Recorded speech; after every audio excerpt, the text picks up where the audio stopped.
Hello, everybody, and welcome to tonight's episode of Cinema Lab. My name is Sarah Naraki. I am the director of Wealthy Theater, and I am joined here by two very familiar faces, Caleb and Virginia. How are you guys doing tonight? I'm feeling very familiar.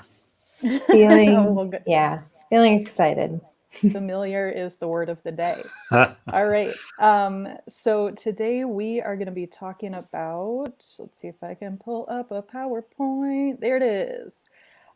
We are going to be talking about the awards season, some Oscar nominated films, things that we feel got snubbed, all that good stuff. I'm super excited, and we'll get into this in a minute, but I am like so nerdy about awards show for I have no idea what reason.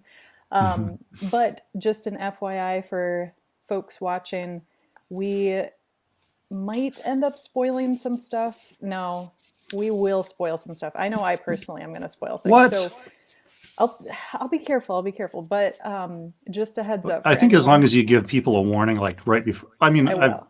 I do watch other programs where they're like, "Hey, we're about to spoil the ending of this movie, Yeah. so skip a minute ahead if you don't want to." So we Yes, should do that. we will do our best to do that, but there probably will be some spoilers in here, so watch out for that. We don't have time to go through every single Oscar nominated movie for this year, but we're going to hit some of our favorites, and we really want everyone that's watching to comment as well. So if you have some of your favorites, some movies that you think got snubbed, anything like that, comment below. Let's have a lively discussion about it. And when we get to the end of this, we're actually going to do a poll and see if you guys predict who's going to win this year. All right, so let's get into it with why are we even talking about awards season? Maybe what's some background with watching the Oscars? And I'm specifically talking about movie awards, not the Grammys or anything like that. So, Caleb, what's your background? Did you grow up watching awards shows? I did, yeah. Watching all the big awards shows was really a tradition with my mom and I, and I don't know why. It was just like we didn't really necessarily care who won or lost, or wanted to predict winners or anything, but I think especially in the 80s, it still had the shine of like, ooh, celebrities, like without it being a cliche or like, kind of rolling your eyes or being sarcastic about it. It was still a time when it's like, wow, that's look at those stars, they're real people just like us. No, they're not. No, they're gods. So I don't know. It was always interesting because I was obsessed with movies. And they still seem magical to me, and I don't really understand how they happen and what they do to my brain. So I really always like to see the people behind them in different circumstances. I like to see actors being real people, or at least as close as real that they can get, depending on the actor. And it's just it's a fun night, and I don't know why I got more into it this year all of a sudden, other than I guess just for the first time in a long time, I was more interested in the potential nominees than I had been in the last decade or so. They seemed more interesting. There were more, some smaller stories and some newer filmmakers that I was excited by, whether they actually got nominated or not. The discourse around it for the last 6 months, the last year, really. Was very interesting to me. So Yeah, that's my that's story. interesting that this year's movies really jumped out to you more than previous years when it seems like there were a lot fewer films that we could pick from because productions were Hmm. halted and all that. So go figure that some really strong contenders still rose to the top when we had a limited selection. Hmm. Um, we did get a comment here. I'm going to bring it up on screen from Mary's experience and history of watching the awards shows, and that she and her sister would be talking on the phone. Of course, this is the pre-texting era. Talking about the stars, the awards, the music. Absolutely. I think that's kind of the fun of it too, that you can be with your friends, your family, watching it, admiring everything, and you're kind of living vicariously through these actors and filmmakers too, and maybe thinking, hey, Hmm. one day that could be me. So part of the magic of it.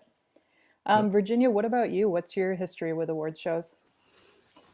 Well, like a lot of things that we end up talking about on this show, I have become slightly obsessed with award shows. I love them so much. I've worked on a few in different capacities, and even just the thought that like I saw Charo in person is like insane to me because she was just right there. And she was amazing. It was like seeing a mermaid in real life or something, you know? And we passed in the hall and she like cha-cha'd at me. And that was basically it. Like there wasn't a lot of interaction, but it was still this moment of just like, oh, wow. Like all of these people, the live or live to tape aspect of it too, I think is really kind of a different level of production because you're leaving a lot up to just the natural chemistry of not only the presenters, but like then the camera work. And so who's behind the booth directing all the multicam stuff? Are the people going to deliver? Are the sketches going to be weird? Are the best song nominees actually going to be singing their songs? Or is it going to be a Peter Gabriel situation?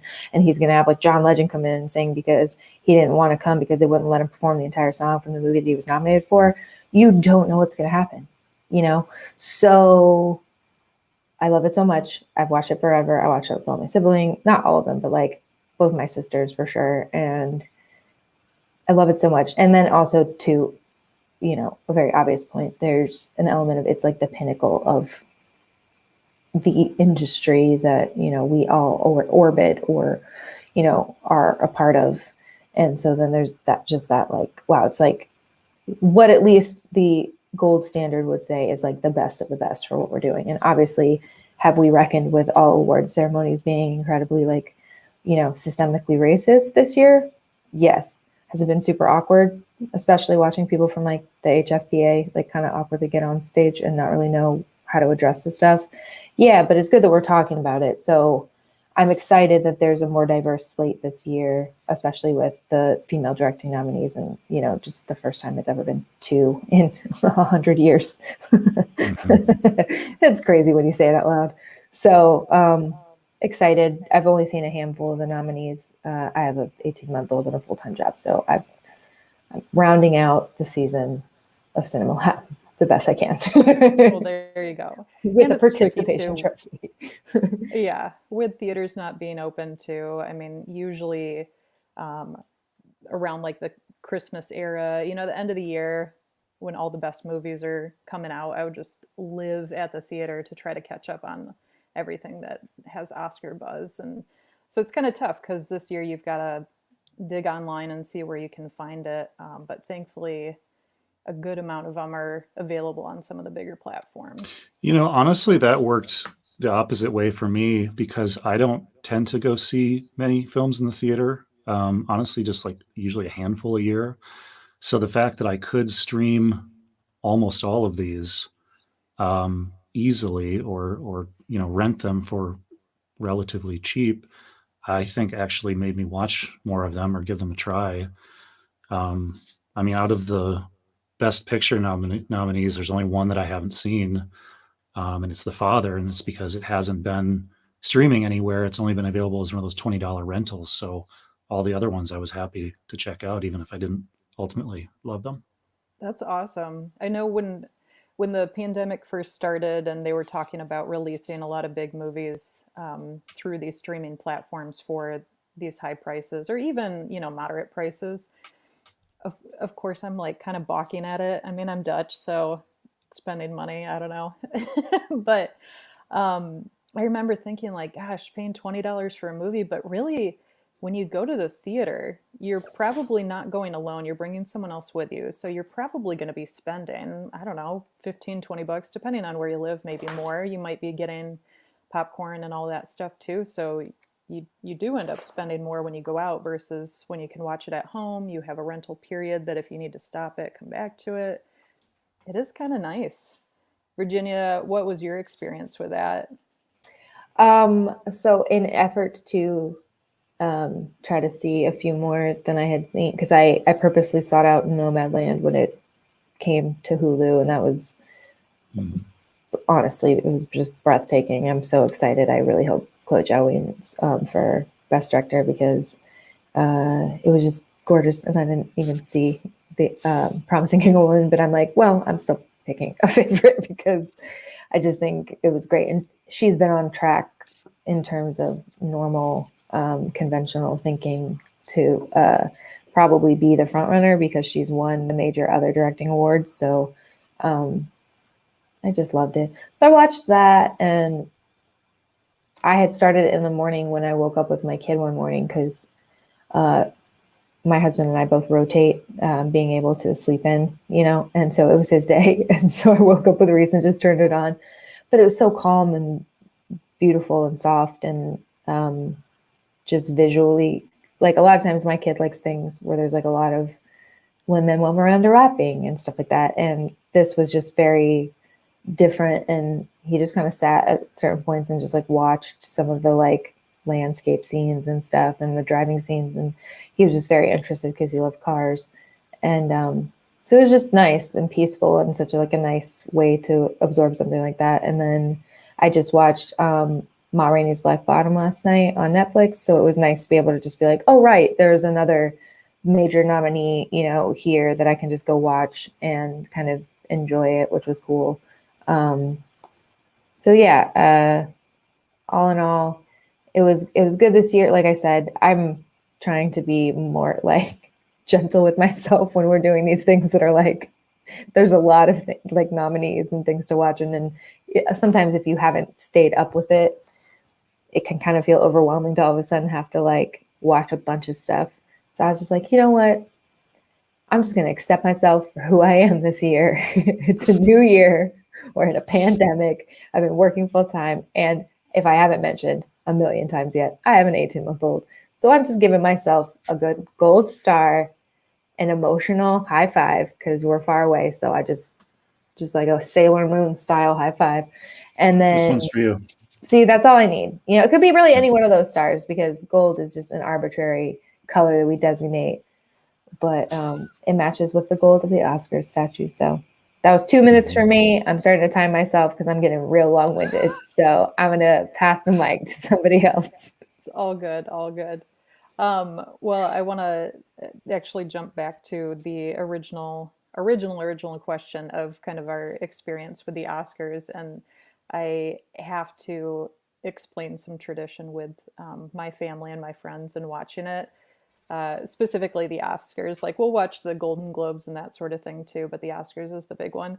But fairly recently, and by that I think it was 2017, we started a tradition with my family and my friends that watch the Oscars, and we do the ballots and go crazy on that kind of stuff. And my husband created an award for the winner and an award for the loser. And I wish I had a high-res picture, but this is a Polaroid off of my fridge, so hopefully you guys can see it. But that golden trophy there is called the Golden Turd. This is my brother who brought a lot of shame to the family in 2017.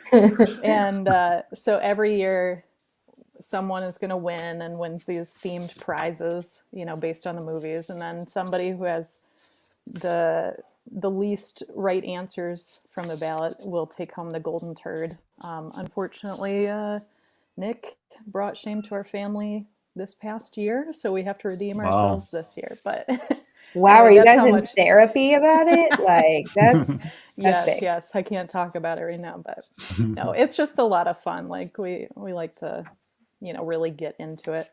All right, so let's dive into some of the nominated films and just talk about some of our favorites, and then we're going to get into some that got snubbed. So let me see if I can pull up. Let's see if technology will work for me. Hey, here we go. All right, so Best Picture nominees. There we go. So of this list, Caleb, what are some of your top favorites from this for Best Picture? I loved Judas and the Black Messiah. I just loved everything about it. I couldn't believe the direction, the acting, the cinematography. It was, it's a film that takes place in the late 60s, and it's so rare that you see a film set in that time where the costuming and the soundtrack and the needle drops and the set design and production and everything doesn't just scream like, hey, look, it's the late 60s. It just organically lives in that time and just assumes that you're going to, as the viewer, do the mental work, and you don't need to have your hand held for that. And this was that rare exception that it really seemed authentic. I love the technique of it being sort of a sideways biopic, where it's a biopic of Fred Hampton, but it's sort of, he's not in it as much as the secondary character is, the Judas of the title, played by Lakeith Stanfield, who's one of my favorite modern actors, who I don't know why we're not talking about. I guess we are talking about him a lot, but at the same time, I just feel like he's underrated, and maybe after this film, he'll be more well known. I think he's got crazy 70s actor energy. I think he chooses his projects really carefully, and this just really stepped up his game in a way that I had not seen. So, Well, and he was in Sorry to Bother You, right? Wasn't yep, he the lead? I yep, love that movie so much. yeah, he's So amazing in much. that. He's amazing in He Get was in Get Out, Out. He also Uncut was That's in, right. Gems, That's right. Knives Yeah. Out. Yeah, I mean but he that's was also in Someone Great on Netflix too with Gina Rodriguez from Jane the Virgin. You guys don't I have not remember? seen He that. played her boyfriend. He's great. He's got range. Okay. Sorry, that's the movie that introduced everyone to one of Lizzo's songs. So it's a cultural moment you should both know, and you should be giving me more recognition in the eyes than what you are currently. Well, I'm thank just you saying. so much, Virginia. My We bad. appreciate it. It's basically a rule of culture. Shout out to Las Culturistas podcast, but it's a big deal. Did either of you see Judas? I haven't watched it yet. I was going to look to see where it's streaming. Where did you watch Well, it, Caleb? it was so the deal was that they put it on HBO, but only for a limited time. Now it's the only way to watch it is in theaters. And I really thought they'd bring it back out, especially after it was nominated, but that's unfortunately the only way you can see it now. I feel like post Oscars they'll have it back on there. But interesting times, interesting deals. Limited windows of watching things. I think they're all just kind of experimenting out there. But Did you have any other top favorites from this list that we should yeah, highlight? yeah. I mean, Nomadland will probably come up again. I loved it. It's a beautiful film. Everything about it was wonderful. It was sort of one of those that I'd heard so many good things about, to the point where going into it, I expected to be disappointed, and instead it lived up to all those expectations. It's really not much you can say about it. It's not really a film that I don't think inspires a ton of discourse, but that's not a bad thing. It's just a beautiful film. Minari is a beautiful film. Minari knocked me out. I loved it. Sound of Metal, I absolutely loved. That one really hit me in a way that I was not expecting. It was not the story that I expected it to be, and was pleasantly surprised by. And some of those on the list I really disliked, and I don't know if we want to get into dislikes or what. I mean, part of the reason I wanted to do this episode is I wanted to encourage people that, in the next 10 days before the Oscars, here's sort of our guide of what we recommend and what to maybe catch up on.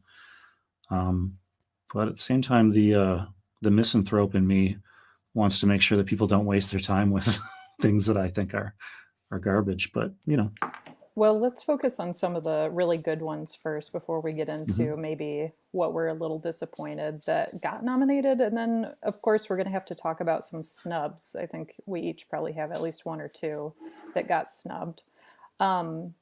I want to talk about Nomadland. I mean, Virginia mentioned it too. And I know this one, I've heard mixed reviews. I personally loved it. But I've heard some people say that they got bored and so they didn't finish it. I think you're talking to the wrong people. Yeah, you need to that drop could some be. friends. Yeah, well, I don't know, maybe. But this film is just so maybe meditative. is the most appropriate word. Like, you really just, you kind of get to breathe and get lost in the landscape with Hmm. Fern, right, is her character's name, I believe. Right. So just being able to kind of break away from society, from life, and that's sort of the point of going to the movies anyways. You're living vicariously, you're identifying with the hero, so you can have that, I don't know, moment of escapism. And I think that this one just hit really hard, or closer to home, this past year, because it's been such an overwhelming year and you don't feel like you can breathe. I mean, it feels a little dangerous to breathe it sometimes, but then you also can't get out and explore too much aside from in your own neighborhood or state. So to see her just going through these beautiful landscapes and really having this big moment of introspection was very profound for me. What did you guys think? I agree with all of that stuff. Um, I mean, I think that the film really played it straight and stuck to its devotion to Fern's character of, I mean, the ambiguity of the ending, which I'm not going to say anything about, but really the ambiguity throughout is you keep expecting her to make a big decision or to move in one direction or another specifically. And it's kind of just about the fact that some people need to not be committed to anything. Some people need to be free and need to be able to roam maybe forever. And the other thing is, she's dealing with grief and trauma, and the ways that some people do that sort of by themselves, are on their own terms or something. I thought was a really singular choice to stick with and not have sort of the Hollywood ending that I would have expected, especially in, like an Oscar caliber drama like this. Uh, Virginia, what was your takeaway from the film? yeah, basically everything that you guys said. I think the meditative is right on the, hits it right on the head, but it's a remarkably quiet film. And I literally like feel like I want to sound like a film critic when I say it was remarkably quiet. It is. It's like you kind of just get swept up in the tiny nuances of a person through Frances McDormand's performance. Because for much of the time she is alone, so she's not talking to other people really, you know what I mean? And he does encounter, they chose to work with real nomads basically. So there's this like, cinema verite feeling to it that has like such a softness and um, exploratory soul, right? Like we've all said. And so the escapism of being able to get out, but also do something right that we have to be honest, inherently feels like a safer way to connect with people, right? Put masks on them around the bonfire and you would feel like, okay, this is like a fair, like I could see people still want to do this. They're outside. It's probably okay. You know what I mean? Like there's such a direct correlation, I think, to how, I don't know, maybe this just felt like a balm in a way because it was such a light escapism that was so rooted in this one character's truth to herself, which is, I think, just a summary of what you both have said. But I thought the performances were probably my favorite part because Frances Mhm. McDormand is such a good interactor, right? Interacting with people that you almost feel like, was any of this scripted or was the direction sort of just like, just Well, be, or just, to that note, sorry, I didn't mean to cut you off, no, but please do. I'm that rambling. that kind of organic feel to the performance, I think, is something that has to be mentioned in the, especially because they had a lot of non-professional actors, and so it was pretty organic. I don't know what the script looked like as far as what some of the non-professional actors were saying, but sometimes it felt like their real life conversations. There Mhm. was one in particular, and I'm just going to go ahead and put up the spoiler alert banner because there are a Oh, couple of nice. things here that are going to maybe be a little bit of a spoil. Uh, so there was the conversation with a guy who said, was it his son died? And he was talking Mhm. about that.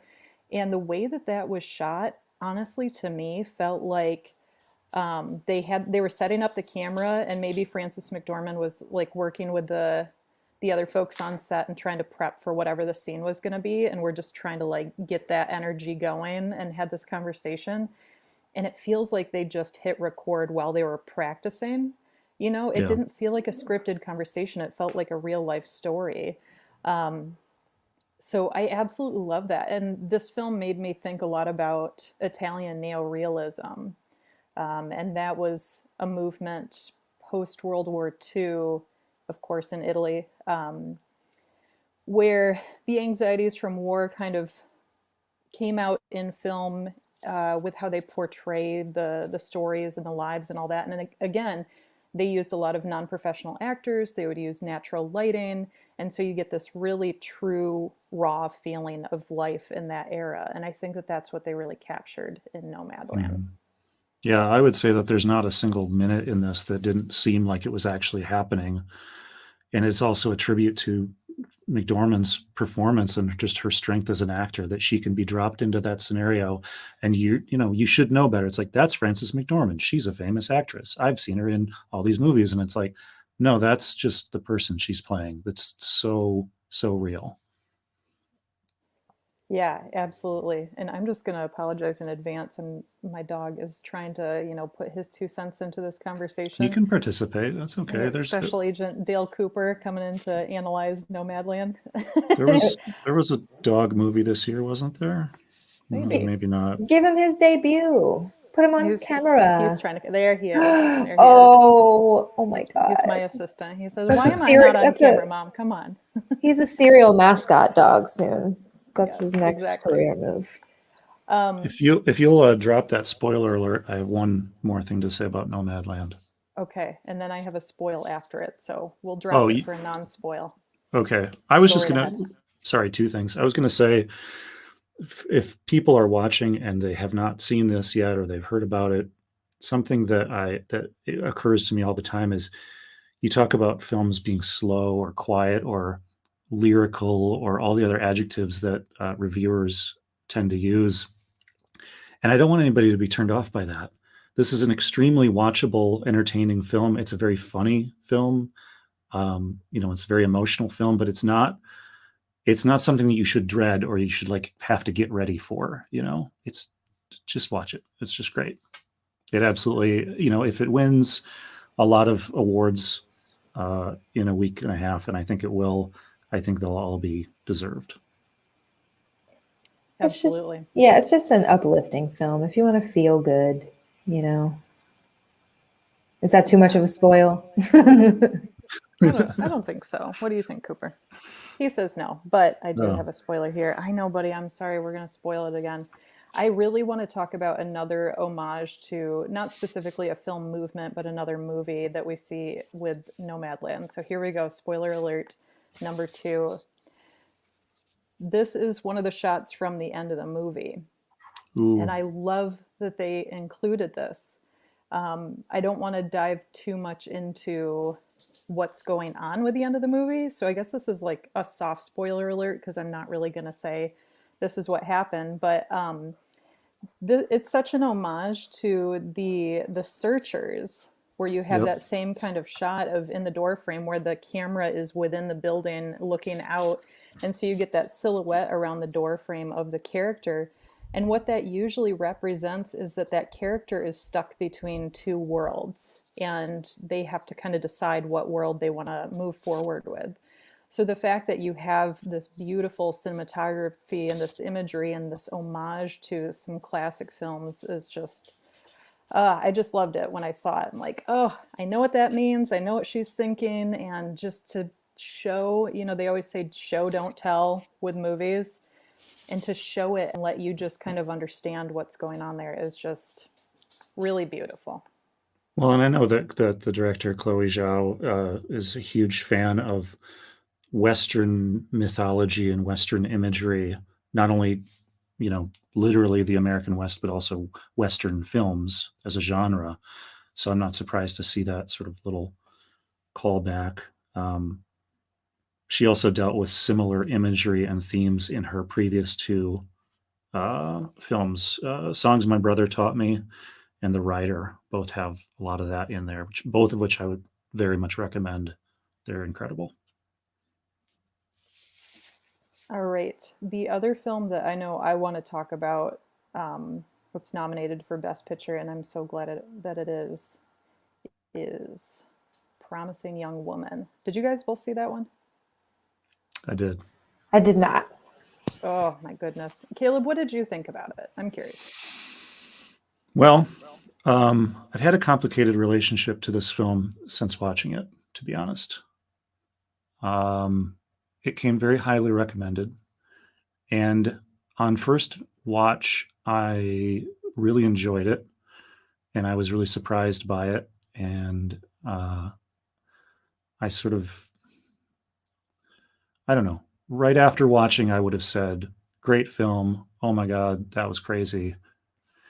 And it's sort of like ever since then, the more that I think about it, the more it's sort of unraveled to me, and the more that I have issues with the admirable overreach of the director. I think that she was trying to do some really near impossible things, and she almost got there. It's obviously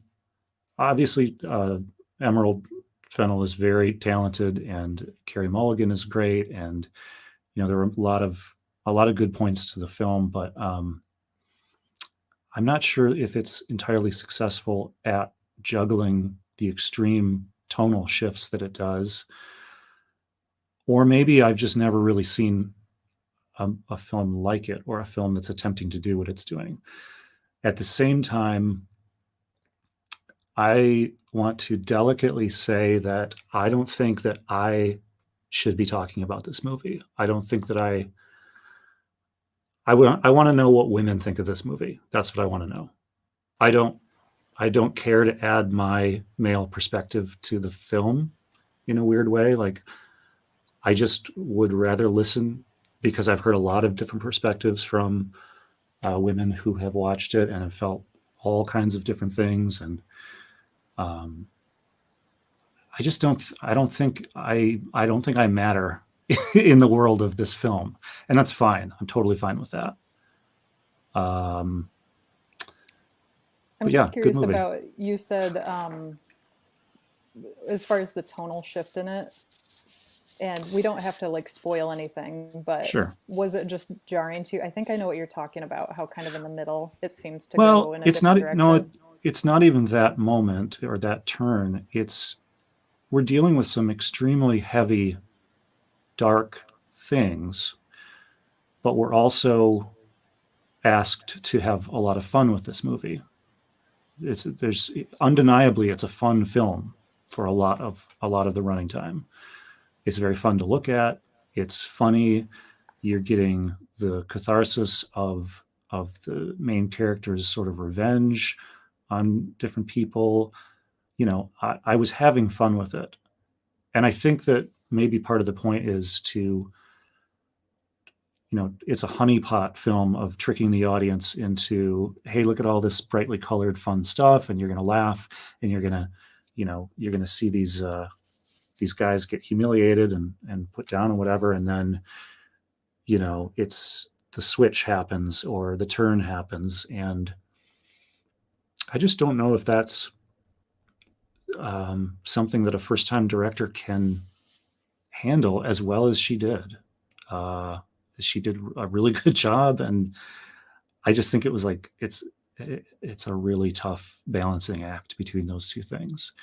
There's like 3 movies in this one movie, and that's a lot of movies to cram into one. Yeah, I mean, there's a definitely. rom-com in here. There's an action revenge thriller in here. There's a family drama. There's all these different things, and I admire the reach, honestly. But it's just sort of confused me the more that I think about it ever since I've seen it. That's really fascinating. Yeah, and it's tricky because this is one that I don't want to spoil. I don't want to get into too much. But it's interesting to hear your interpretation. And Virginia, I'll be curious to hear your thoughts on it after you do watch it. I have feelings about it. And that's just that I love Emerald Fennell because she just won a SAG award for playing Camilla Parker Bowles in my current favorite series, The Crown. So I love her Oh, so I didn't much. know you watched The Crown, Virginia. I didn't think you liked that show. I don't know if you We guys have never heard talked about about it. it, It's a great show on Netflix. Give it a go. They change casts midway through. It's gonna blow your mind. Yeah, that's really all I have to add to it. I have complex personal feelings about this film that truly have nothing to do with the plot or anything. It's more of I don't know. I respect. I can't get into it without spoiling, so I'm sorry. Watch the film. I know the ending because I don't believe in spoilers. So I'm a person that if I know that I'm interested enough to know what a film is like, that I probably won't rent it or buy it because I don't know, guys. I'm just being honest. It didn't happen. So I spoiled it for myself. So I know what happens. And so I think in absence of that, like, everybody, let's give this like a calendar, 2 weeks after this is live. And then after that, start posting on, or commenting on the post on social media. And then we can kind of keep the discussion going. Because I feel like that's maybe where we can start having those discussions. Because I don't want to spoil for anybody, but also that gives me time to watch it too. Yeah, I think that's fair. Well, I think, Sarah, go what ahead. did you think about it? Because we talked about it extremely briefly after I saw it, in the way that I said, I really liked it, but we didn't really get into anything. And that was the point of my whole rant, which is that I want to listen to women and what they think about this film. Yeah, I think that this is a film that does an amazing job of subverting expectations. I love how they juxtapose these bright colors. The whole palette of the movie is very cutesy and vibrant and everything. Like you were saying, there's kind of a rom-com feel in the middle, but underneath it all is a very, very dark subject. I mean, even the title "Promising Young Woman" is a nod to with Brock Turner with his trial for rape, and they said, well, he's a promising young man. We don't want to ruin his future. So you have a lot of that's a good nods connection. to, you have a lot of nods to cases like that. And of course, we know that's not the first case and will not be the last, unfortunately, that goes in that direction. So to see how she kind of rewrites, well, not exactly rewrites it because that is an issue that's being faced in the story, but Emerald Fennell brings to light these issues just all up in your face. The different steps of why cases like Brock Turner's go the way that they do. And she really shoves it in the audience's face. But then you have Carey Mulligan, who is acting as our hero and trying to like push back on these things and correct them and fix it. And it's really, really powerful. It can be very triggering. So trigger warning for folks with sensitivities to, sexual assault or anything like that. But it does have a very powerful message. So I'll leave it at that without spoiling too much. But yeah, what a great movie. I'm going to say that's my absolute favorite for this year. I don't know that it'll get Best Picture, but it is my favorite. All right. Why don't we shift it over to films that we feel maybe got snubbed this year? Caleb, do you want to dive into that first? I don't know if I really have any big snubs. I mean, the films that I really liked this year that were in the Oscar conversation, I didn't really have any illusions of them actually making it to the final round, I would say. But one of those that I feel like people were talking about a lot maybe a year ago, and then it just sort of dropped off the radar. And then when it didn't get some of the awards like Golden Globes and things, it seemed like it wasn't going anywhere for Oscars. And that was Kelly Reichardt's First Cow, which, did you guys see that? No, I didn't. Boy. It's on my list. That That's an A24 film, yeah. Yes. You want to talk about a beautiful, quiet, life-affirming film. It's great. It's about friendship and baking and the American frontier and colonialism and Wonderful Cow. Go figure. I can't recommend First Cow enough, and I'm kind of surprised that it ran out of steam halfway through the year, it seemed like.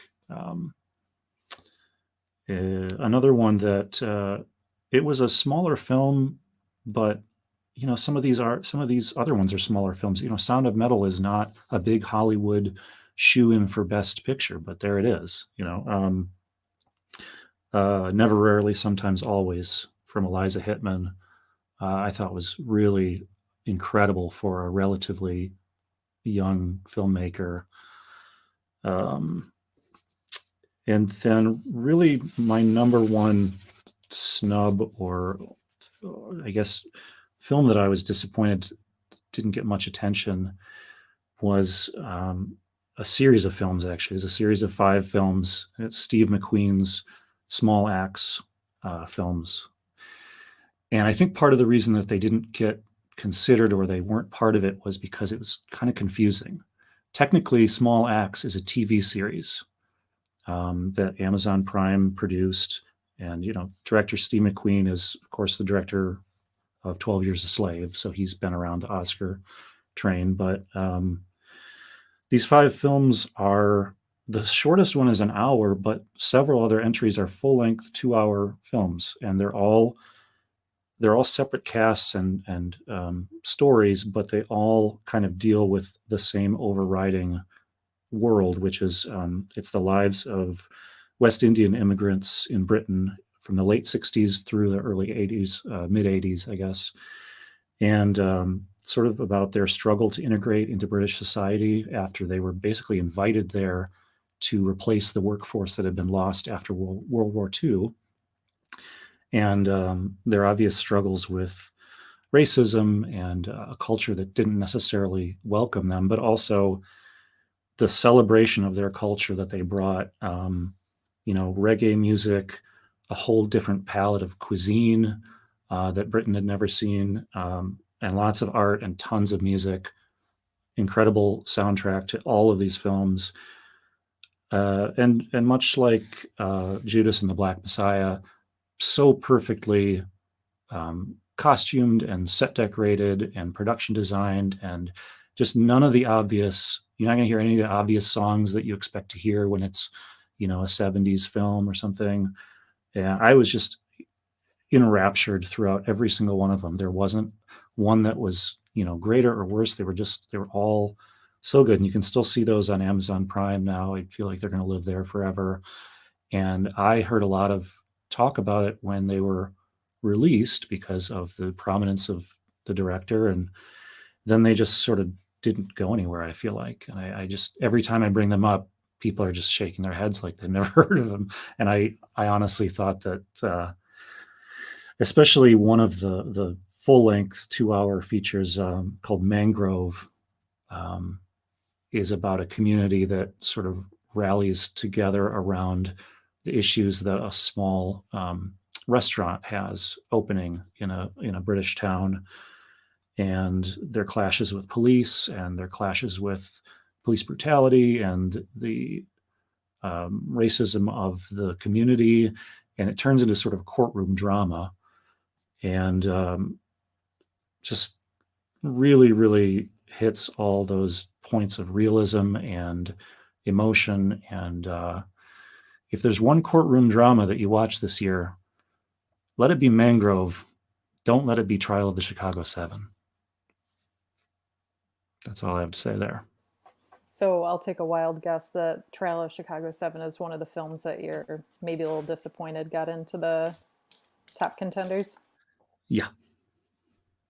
Do you have any others in the top list that you're kind of surprised or disappointed made it there? I'm not surprised. All of the ones that I did not like, I'm not surprised they're there. They all are so Oscar baity, I guess, to me. It's Trial of the Chicago 7 is like, it's a historical event. It has to do with topics that are relevant again, today, that were relevant in 1968. And there's a great cast, and everybody loves Aaron Sorkin except for me. and he's really more of a writer than a director. Obviously, this is only his second directing gig, but it just existed. It was just exactly the movie that I thought it would be. It surprised me in no way throughout. It was, I knew what it was going to be about and what it was going to look like and how it was going to end before I even started it. So it was just sort of a wallpaper movie for me. And I got to say, same with Mank. I thought that Mank it was just fine. And I hate movies that are just fine. There's whenever you make a movie, it's like you have an opportunity to really harness magic and change people's lives. And I think that Fincher had every good intention. And I don't know if the audience realizes too that Mank was written by David Fincher's late father, who intended to make this. Let me find my notes here. He intended to make it as his fourth film in the late 90s. He would have made Alien 3, 7, The Game, and then this would have been his fourth film starring Kevin Spacey and Jodie Foster. That would have been great then, not so great now. But he made Fight Club instead, so I think Fincher's going to be okay. But I think this film was sort of a tribute to his father's screenplay and sort of like living out a dream that his father never got to realize. And that's a great story. And, it looks great. Oldman is obviously great. Amanda Seyfried is fine. Everybody's just good. But it's just, I just lost interest. It was exactly what I thought it was going to be the whole way through. I think I felt the same way. I really did appreciate the sound design in this film, though. They really do a good job of capturing the old-timey mic kind of sound. That's yeah, definitely. So I think it was charming in those regards, and I think visually it was a very well shot film. But yeah, I kind of lost interest. It's just like, well, yeah, like tell me that David Fincher is making a movie, about this period in Hollywood, about this guy, and it's sort of swirling around Citizen Kane and all this stuff. And it's like, yeah, okay, I'm sure it's going to be good. And it's like, yeah, it's good. It doesn't compel me to watch it or to think about it, though. It's very weirdly for all of its mastery, it's sort of just like light entertainment. Yeah. It's like, yeah, I know Gary Oldman's going to be good. I know. I think if he wasn't in it, then I don't know what would have. I mean, Amanda Seyfried did a really good job too, but yeah. What if it was cast a little different? I don't know. Virginia, did you watch this one at all? Wait, I think I'm muted. Sorry. No, you're good. Oh, I'm not muted. Okay, good. Sorry. I was trying to look something up because I wanted to make sure that I was right before I quoted it. But is this not like the exact same haircut that Gary Oldman had in The Fifth Element? Oh, yeah. Except for without the weird dome thing that he wears in that right, one. But it's basically like the same hair. So this is an origin story for or it was just like an intentional homage where they were like, listen, I don't care. This is the hill I die on. This is the best Gary Oldman hair. I don't know. I haven't seen it. I similarly though kind of probably feel the way you guys do, which is just like when something is so expected or the beats, you can kind of like anticipate them because you know what it's going to be. It's like, okay, it's fine. It's, it is a well executed feature film in terms of craft and production. But if the emotional connection isn't there, I can understand why it would just feel kind of like a lot, which is I think why I chose of the time that I had to watch another thing. I chose Ma Rainey's Black Bottom because I was like, okay, I'd rather see something that, it wasn't nominated for Best Picture, but there were 2 major acting categories nominated for it. And I went into it really wanting to love it. And 2 things happened. One, I didn't go in really knowing anything. It was one of the ones that I was like, I will probably watch it because it's on Netflix. I didn't spoil it for myself. So I didn't know what was going to happen. But I immediately was like, this was a play. This was a play. I know that this was a play. I didn't know how I knew. I didn't know who wrote it. It's August Wilson that wrote it. But I didn't know, but I could tell from the cadence and the pacing and the kind of minimal locations. I was like, oh, this is a play.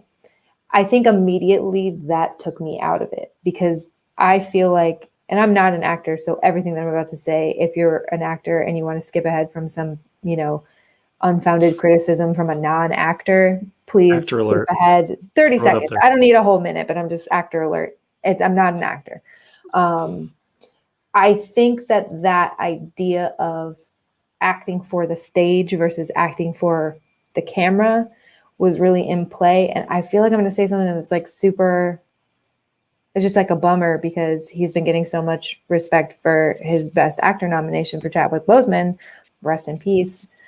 I really went into it wanting to like it. And it's like Viola Davis. So I was like, oh, this is going to be amazing, And also Taylor Page is in it, who is in a new film coming up from A24 and Janixa Bravo that I'm so excited about called Zola, which is based on tweets from Asia King and Jeremy O'Harris co-wrote the script, and I can't wait. It's going to be amazing.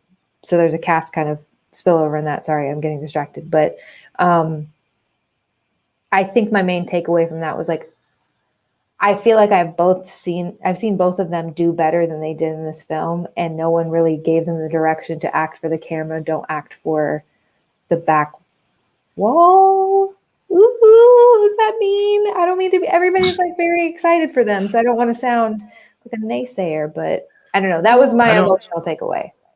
I don't do well with stage adaptations to films historically. There have been a small They're handful. hard. Yeah, it's very hard. I don't recommend you try it, but I would point out too that this isn't the only one from the nominations this year. The Father was also a stage play, although the writer of the play also directed the film. So that's one thing. And then also One Night in Miami was a stage play. That's not nominated for Best Picture, but that was a Best Supporting Actor nomination for Leslie Odom Jr. That one I think did a little bit better than Ma Rainey as far as sort of like figuring out, okay, how do we make this look more like a movie or seem like more like a movie? And I enjoyed that one more. I could admire some things about Ma Rainey's Black Bottom, but I did not like any of the characters, and I did not care about what was happening. And to say a really naive thing, I don't really understand the Chadwick Boseman thing. Of course, it's tragic that he died so young, but I don't know what he's been in that was so impactful to people. I think if you're talking about as an actor that had a lot more to give, definitely. But well, I mean, he was Black Panther. Like that is. I'm the only person in America who didn't see it. Well, so. That just to answer that question of like, I don't know what he gave. Is that it? Is that what people love about him? I mean, that's enough. If that's fine, but I just don't know. I will never try to speak for a Black person or people of color, so I'm going to only say what I assume in terms of what I can relate in terms of my relationship to like a Wonder Woman, which is just that there's a level of representation that finally happens within a film, and it's within a genre that you like and that doesn't feel like it panders to stereotypical gender norms. So it becomes more of a transcendent thing. We know superheroes in America to be white and male. So when they are in any way diverging from that, and they are not just a supporting character, but have their own, which is why like people are excited about Black Widow, right? Like there's an element to it where to just finally feel like there's a little version of who you could maybe be if you got bit by a spider, like on the screen. I think that's why Spider-Man, the cartoon movie, I don't remember what it was called, Generations or something. Into the Spider-Verse. Thank you. There was multiple Spider-Men, so Generations could have worked. That would have been what it would be called if it was X-Men. But that one was cool, I think, because it like kind of had multiple genres and layers to it and stuff. And there were many different ways people could see themselves as Spider-Man, even John Mulaney, So I think it's cool that he was that person for Black superheroes, because there are a lot of them in comics, like Halle Berry famously was both Catwoman and Storm. And so like Aurora Monroe is a really solid known, widely known, I think, character, but there are so many that to see an entire Wakanda, right? To see the Amazons in Wonder Woman. Again, I'm comparing my experience to people who I do not have that experience, but what I imagine is a similar way that one would feel when you see an entire island of Amazons and you're a woman and you're seeing these women be like strong and like kicking butt. Sorry guys, I used a harsh word tonight. Got too into it. I'll bleep Bleep that out. Yeah. Thank you. Just bleep it. Kick and tush. Strong language word. I know. Sorry guys. There's just a feeling of just like, wow, how cool is it to see this thing that I haven't really seen before and actually like it, right? Because the expectation is that it would, and I think that's why sometimes a lot of these big budget films kind of do fall short, but we have a nostalgia or personal stake in these characters and the growth that they've had over 11 Marvel movies or whatever. So to your point, I feel like he was just getting started. And so I think people really also connected with the fact that now he is T'Challa that cannot continue. And there's actually precedence for that in the comics.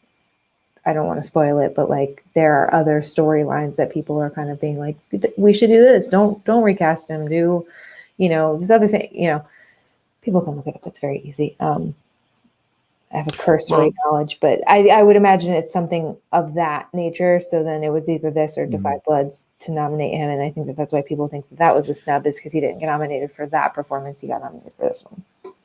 Well, yeah, it's just one of those situations where you think, okay, if the poor fella hadn't passed, what else would he have had in him? I guess I just wish that we were awarding him a Best Actor in 5 years for some other film than this. And I feel strongly that he'll probably get Best Actor for this just because you kind of have to. And speaking of Five Bloods, I'm glad you brought that up. He was just fine in that. He didn't have much to do. It wasn't his fault. I think that Chadwick Boseman is a talented actor. I mean, I genuinely dug what he did. It just didn't bowl me over in a Best Actor sort of sense. So one more that I was glad to see not get nominated, except for I'm not sure what Five Bloods was nominated for. It's just one little thing. It's not a Best Picture or Actor or anything.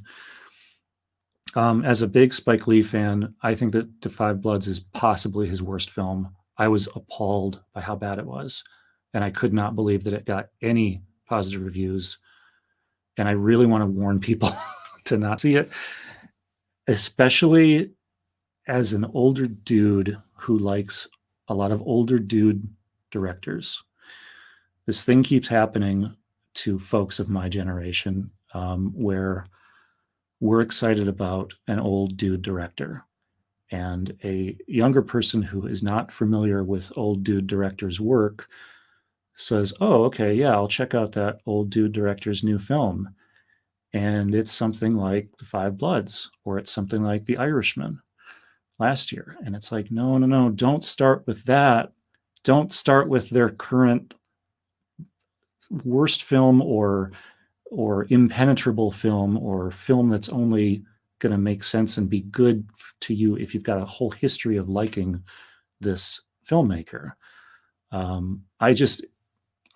I really feel passionately that I would feel so sad if a young person decided to check out Five Bloods because they didn't know anything about Spike Lee, and that was their first exposure. And then they said, oh, that was terrible. I'm never watching another Spike Lee joint. So don't do it.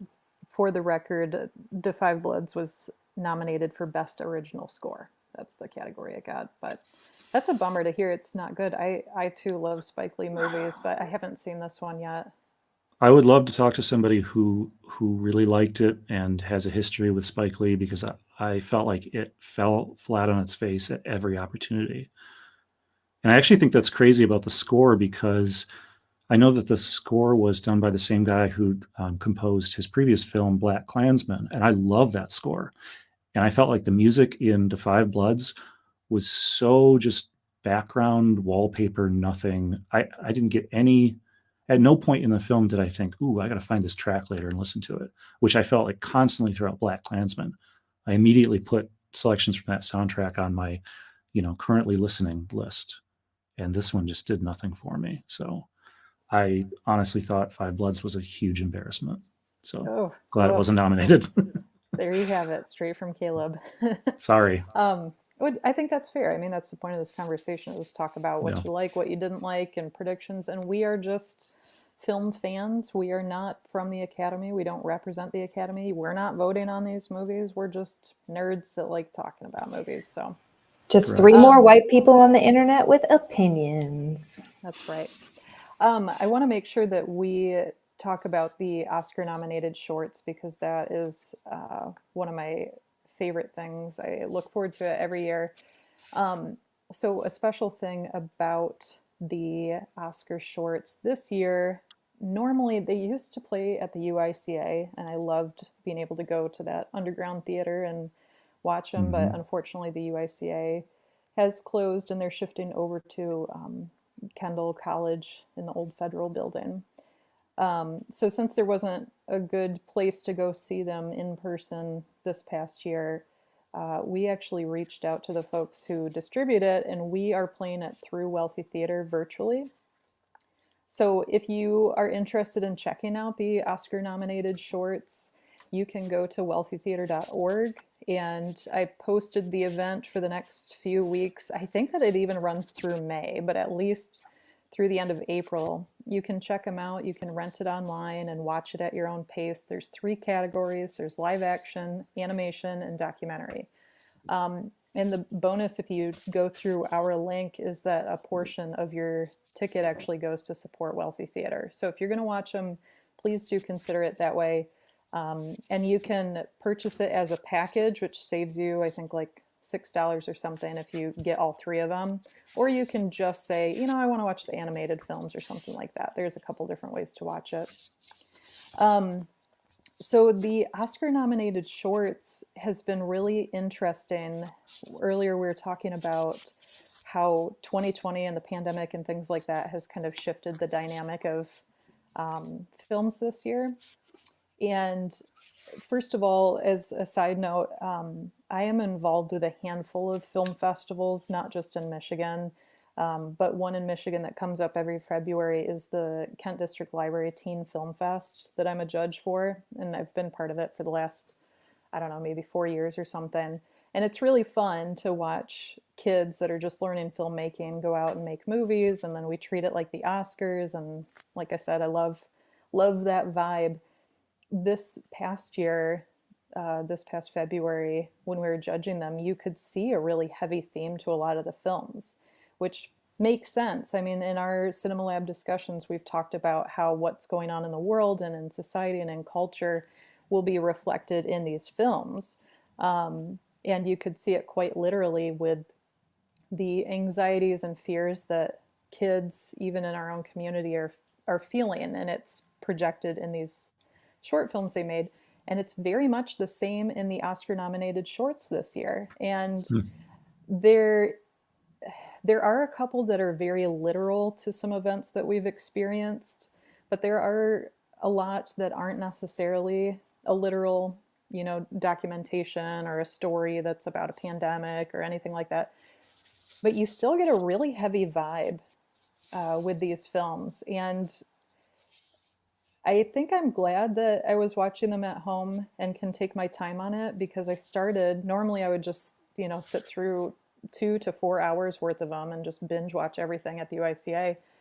I couldn't do that with this. It was just a little too heavy. Not to say they're not good. I'm not saying that. It was just, I want to say surprising, but maybe I shouldn't be surprised as to how dark a lot of the content was. But part of the reason why I really love the Oscar nominated shorts and really push people to watch it is because these are 3 categories where a lot of indie filmmakers can really, really break into the industry. You do have some major players who come in here, like HBO usually has a documentary. Pixar, of course, always has an animated short in there. I think sometimes DreamWorks does too.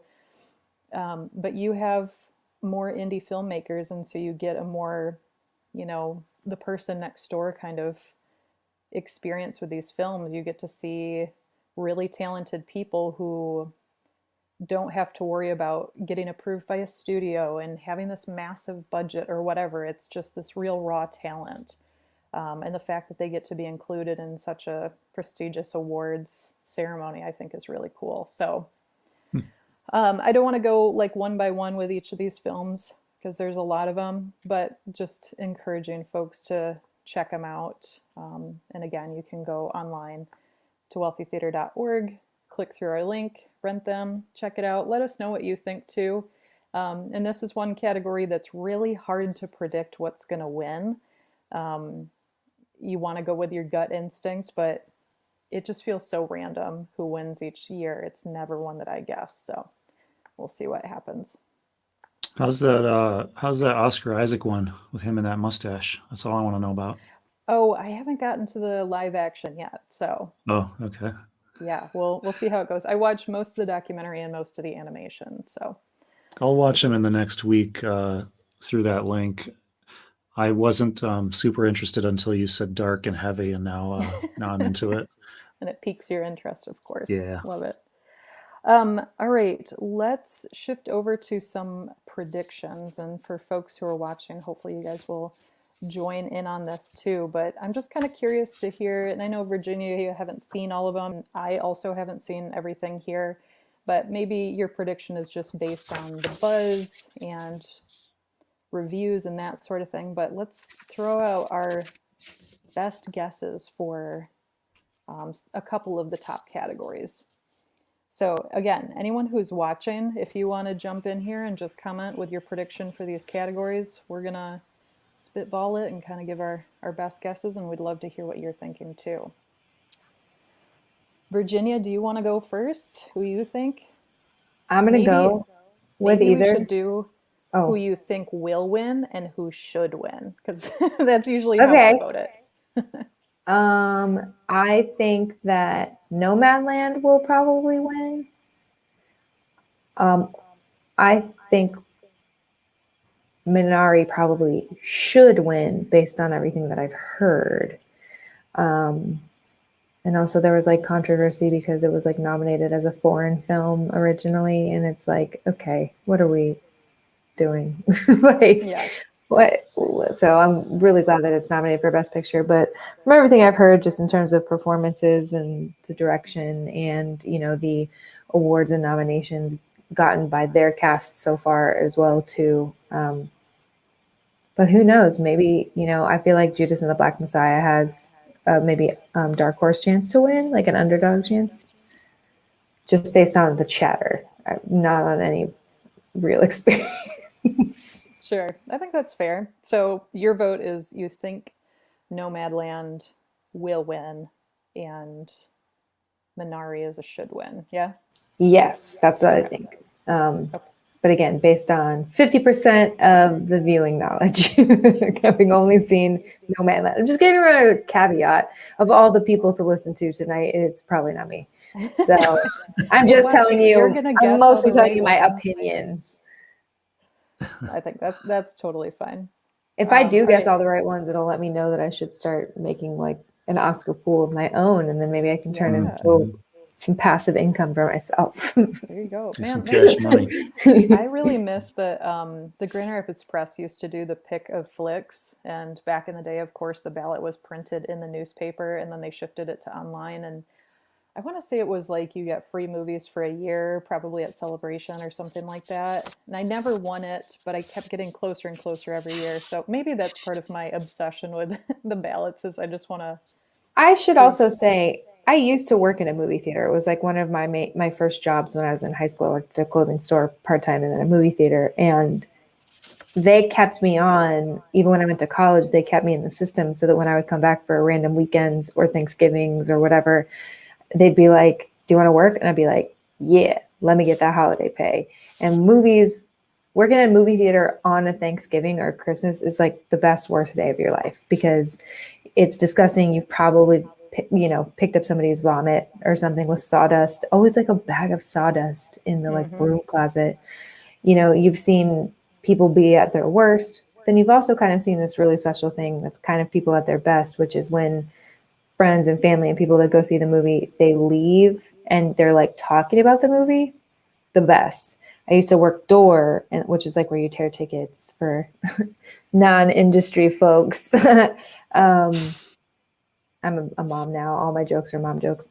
But I was standing there and, you know, people are leaving because they're exiting all the theaters. I worked at a 10-screen theater in my hometown, and to just hear different people in different conversations about a part of the movie, you know, and it was always just interesting to kind of hear those snippets of people's lives, because it's, I think, such a uniquely human, like, and deeply human experience, because when you're in those conversations, you're really talking about probably like sociological, you know, framework through characters that you weren't expecting. You're talking about some way that it relates to your life or ways that you thought it was cool, even if it's like a big budget explosion film, or there's like robots coming down from space every year at Christmas time on cue, with Shia LaBeouf. You know, I think that the way that we, like we have all said in the theme of the show, the way that we consume media really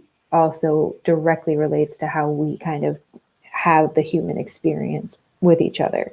It's our living commentary, right? It's like our, you know, our running diary of the existence of humanity with pictures, basically. So it's just an interesting way. And so I always loved that part of kind of just listening in to people talking about it, which is why I think so many of us probably have these really positive, reinforced, like, memories in our mind, because maybe you started watching it when you were a kid, or maybe, you know, you're like 14 and you just start really being like, what if I could make movies? What does that look like? And you start reading about all these people that you know and you like, and they all kind of started in this same way. And then they are standing up on the stage, you know, kind of thanking Matt and Ben for this wonderful, you know, experience. And then all of a sudden, Robin Williams is an Academy Award winner, you know? And so there's it's an overall, I think, raw thing, because it's also crazy that we do it.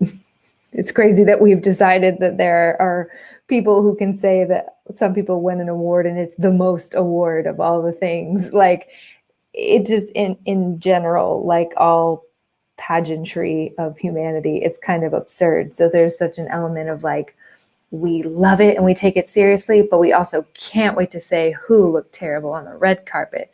You know what I mean? Show me your Manny Cam, and also here's Minari. You know what I mean? Like, there's such a juxtaposition of like the absurdity of what the Hollywood mechanism is with the beautiful kind of artistry and craftsmanship of these films that have come so far from their original screen debut, that it is kind of a cool thing that we have quantified it in some way. But the fact that it's like, well, this one though, all the other ones are kind of practice, and this one's the one. This is the one that matters, kid. You know, and it's just like, all right, calm down. Milli Vanilli got a Grammy. Like, relax. There can't be the end all be all of like this stuff being meaningful. So like, I think there's also a weird rambly element of me right now that's like, quantifying this is so arbitrary, and movies are for everybody. Like what you like, and like, be upset if something didn't get nominated, or don't be upset if you aren't and you don't care. That's okay too, because it's all make believe. We made it up. You know what I mean? Like, we did this. So I think. So your best picture pick for 2021 is Good Will Hunting, is what you're saying. I don't. I mean, I think we all know that this is Robin silly, Williams' and it's acceptance speech for Good Will Hunting. That's what my nomination is. No, I don't think anybody here is laboring under the illusion that this matters or it's truly important, especially in the current climate. And the other thing is, you know, as we're picking Best Picture, that's not the only award. That's why they have other awards, so that, you know, I mean, what's been interesting to me this year is to look at them and go, well, they're not going to give Best Picture to this, but they might give that Best Director for this, or, you know, they kind of space them out often. You know, sometimes there's a big sweep, but often it's like everybody gets something out of it, even if it's not the top prize. You know, I happen to think that Promising Young Woman might get Best Original Screenplay, and that might be the only thing it gets, but it's because they figure out where they want to slot these pictures in and what they want to award them for.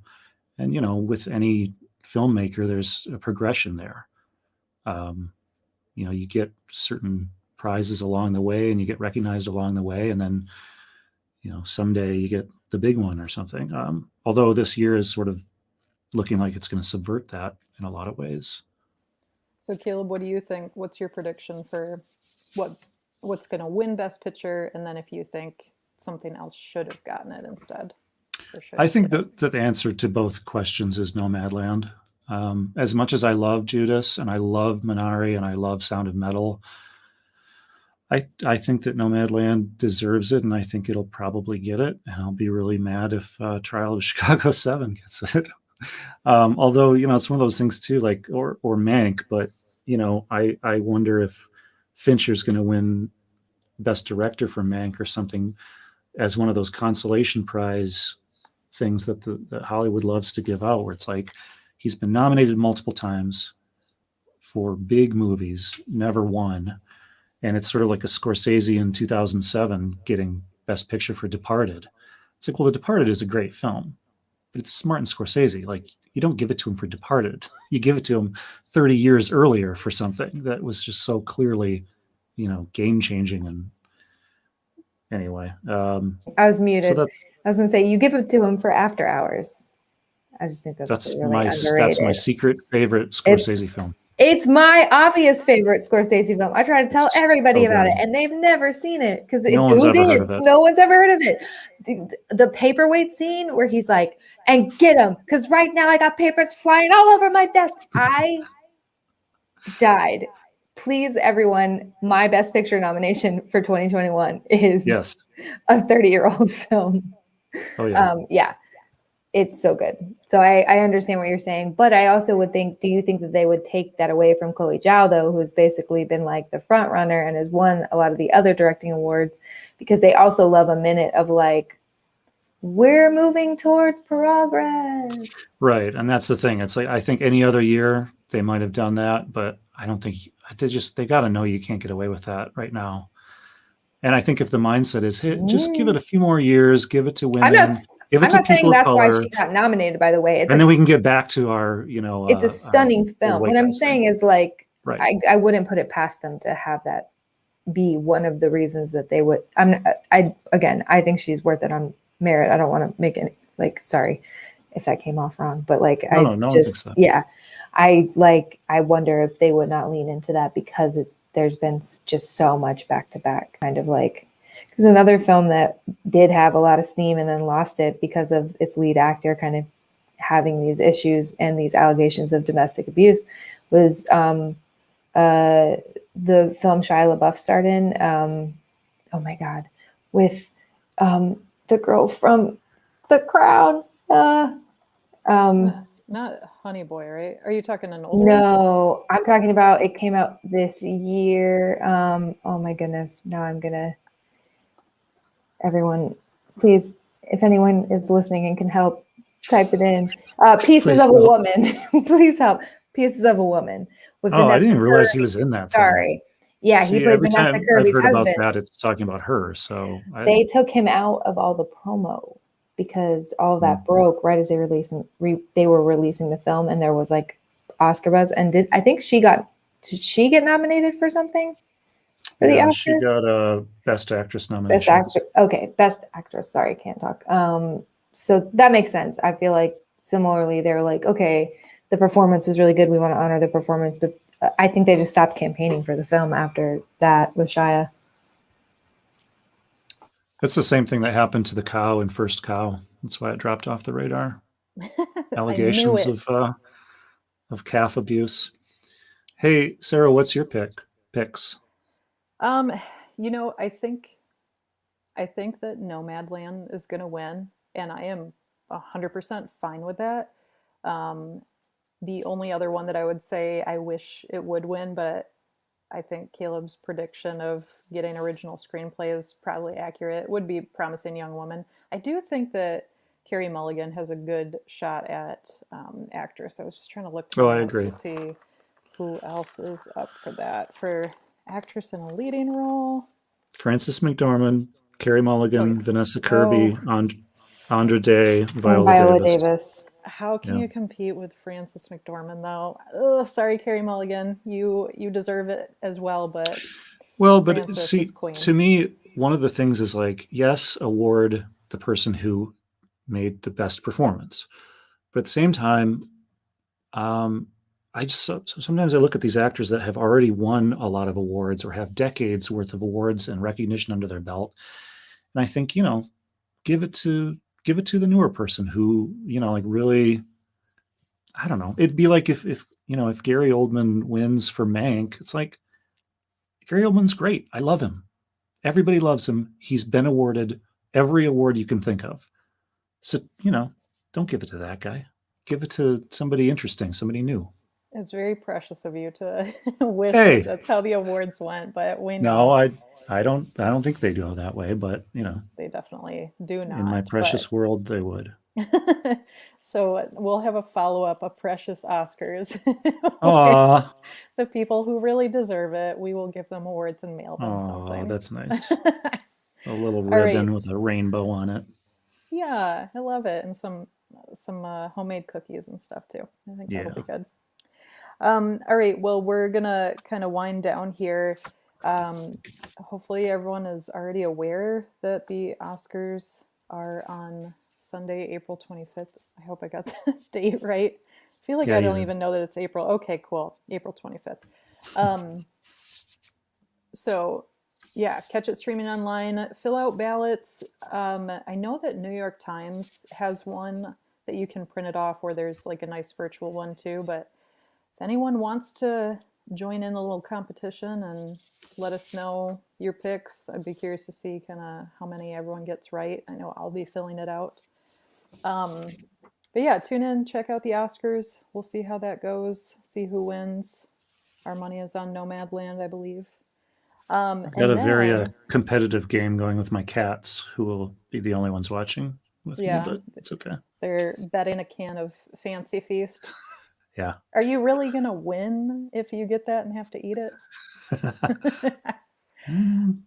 We'll see. Depends on the flavor. Stay tuned. That'll come up in the Precious Oscars. We'll see if Caleb has to eat some Fancy Feast. So then also April 29th, I believe, is when we are planning on doing our next event, which is Screen Club. And Virginia actually had this idea for the theme of this one. Do you want to tell us a little bit about it? I would love to. I genuinely am. I have myself on a timer on my phone because I feel like there are certain parts of today where I could have literally just talked for like so long, and this is one of those times, so I'm going to keep it so brief. I've used 6 seconds we're so doing far. this event that you're about to tell us about. It's so good.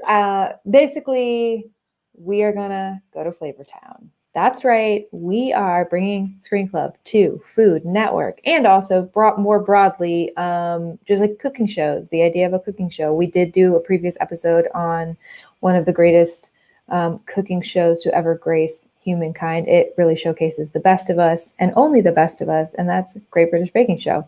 So if you haven't listened to that, you can actually find it on maybe nowhere. I don't even know if it ever got uploaded anywhere. So you probably missed it, and it was amazing. But if you want it, you can email us and we'll send you the slides. But I love this idea of, oh my God, I've already talked for 2 minutes. That's crazy. I'll give myself one minute. I need a buzzer. Yeah. I got to get it together. Out of that. Basically, we're just going to talk about how and why everyone loves cooking shows. I think that my kind of thesis and pitch for the series is that, if you watch food shows, there's kind of this element of yourself being the avatar of these people who ostensibly are having their lives change in kind of a major way, because a lot of the shows that we see are really highlighting small businesses or individual chefs. And then this idea of a celebrity chef has evolved, which also allows us to kind of have these people that we have as the qualifier, right? Like everybody has to be cooking up to a certain celebrity chef's level if they are competing against quote unquote regular chefs or non gold medal winning, award winning chefs. And so there's this element of relatability and just kindness that I think is missing from the typical reality genre. And I'm really excited to explore that and bring everybody to Flavortown. Boom. Awesome. Well, thank you for picking that. I think that's a good way to kind of wrap up this month. And I think it will be the end of our season 2. We do have a couple other events that are not the traditional discussion like this that will be sprinkled throughout the summer. But normally Screen Club and Cinema Lab kind of take a little bit of a break, and then we come back in the fall. So yeah, join us on our trip to Flavortown. And in the meantime, if you have recommendations of movies or TV shows that you're watching or recently watched and really like and want to have a discussion about, let us know. Just send us a message on our social media pages, which are it's Facebook or Instagram at Wealthy Theater, at Cinema Lab GR. Let us know what you're watching, what you want to talk about. And then also, if you want to help support programs like this, Cinema Lab and Screen Club exist because we are very passionate about media literacy. And that is kind of the mission behind Wealthy Theater's nonprofit organization, the Community Media Center. So we have these discussions not only because it's fun and nerdy, but we also want to break down things, really understand it, like getting into why Nomadland really resonated with people, especially in a tumultuous year, things like that. That's part of media literacy. So we're here for that.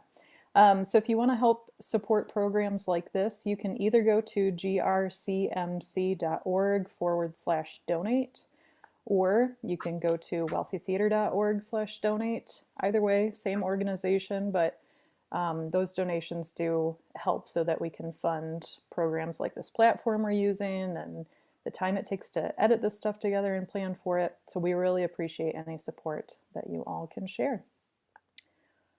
Okay, guys, it's been real. I feel like I am motivated to go watch more Oscar films before the Oscars. I only have a few days to get it done. So thank you all for contributing to this conversation. I think it was a really enlightening discussion, and I hope that it encourages people to go check out some of these films that maybe they wouldn't otherwise see them, because there are a really good amount of fantastic films in the lineup this year. Agreed. So, yeah. All right. Any last thoughts before we sign off here? Hope everybody's well. It's already April. I know. It's crazy. I hope everybody's doing well. Yeah. All right. Well, thank you guys so much. Looking forward to going to Flavortown next week, or not next week, 2 weeks from now. 2 weeks. Can't wait. 2 weeks. Oh, it's going to be so great. Countdown. Yes. I've never been. Right. What should I pack? One of those Sugar Ray style bowling shirts? Hair bleach. Bowling Hair bleach. shirt. Something with racing stripes on it. Could be terrible anything. Sunglasses. Could be a helmet. Could put be your on fridge. The back of your head. Yes. Got it. Backward sunglasses and a visor that you use to keep it up, but backwards. Okay. Perfect. All right. We will dress accordingly on our trip to Flavortown on the 29th. Until then, thank you guys so much, and we will see you next time. Later. Bye.